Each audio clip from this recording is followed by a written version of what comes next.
आखिर क्या है शिवलिंग? क्यों मचा है घमासान शिवलिंग के नाम पर? क्यों विश्व में चारों तरफ हाहाकार मचा हुआ है? अरब देशों में लोग छाती पीट रहे हैं। ऐसा क्या है रहस्य शिवलिंग का? आज उससे पर्दा उठाते हैं। क्या शिवलिंग का संबंध किसी शारीरिक अंग से है या ये कुछ और है? जब हमने जानने की कोशिश की और इतिहास खंगाला तो शिवलिंग का जो सच सामने आया वो मजाक उड़ाने वालों के गाल पर एक करारा तमाचा था।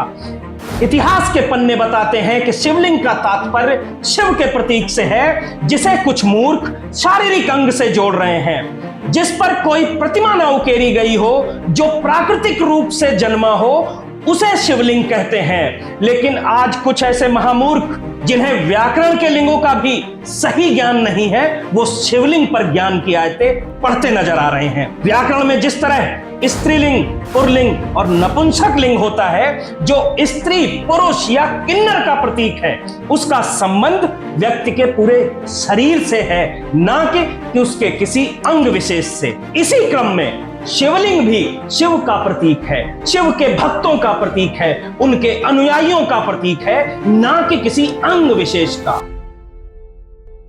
जब हमने इतिहास के पन्ने पलटे तो परत दर परत सच्चाइयां खुल के सामने आई। शिवलिंग के भी कई रूप निकलकर सामने आए। आप जानते होंगे, आपने सुना होगा ज्योतिर्लिंग, यह भी शिवलिंग का एक रूप है। जैसे त्र्यंबकेश्वर ज्योतिर्लिंग, भीमा शंकर ज्योतिर्लिंग, केदारनाथ ज्योतिर्लिंग, ओंकारेश्वर ज्योतिर्लिंग। लेकिन मूर्खों को कौन समझाए कि 1400 वर्ष पूर्व मोहम्मद साहब के पिता शैव संप्रदाय के ही उपासक थे। यह तथ्य भी इतिहास के पन्नों में दर्ज मिला कि शैव संप्रदाय के लोग शिव के ही उपासक थे।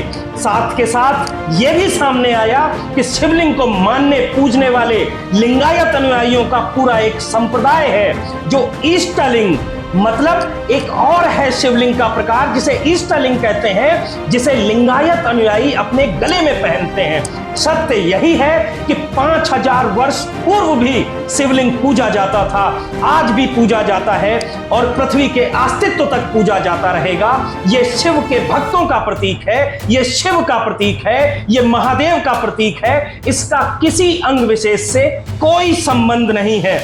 लेकिन फिर क्या वजह थी कि कुछ लोग इसे जबरदस्ती अनर्गल अपशब्दों से जोड़ रहे थे? तो उन लोगों के लिए सबसे बेहतर जवाब यही है कि जिनके मन में लिंग शब्द के आते ही उत्तेजना भर जाती है, उन्हें कैसे समझ में आएगा? जिन्हें लिंग की भूख मिटाने में ही जिंदगी गुजारने का शौक है, वो आखिर शिवलिंग के तथ्य को कैसे समझेंगे?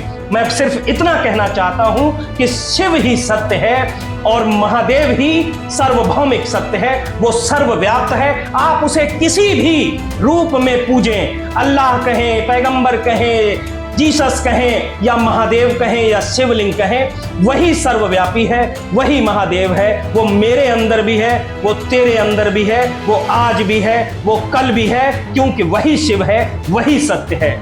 हर हर महादेव।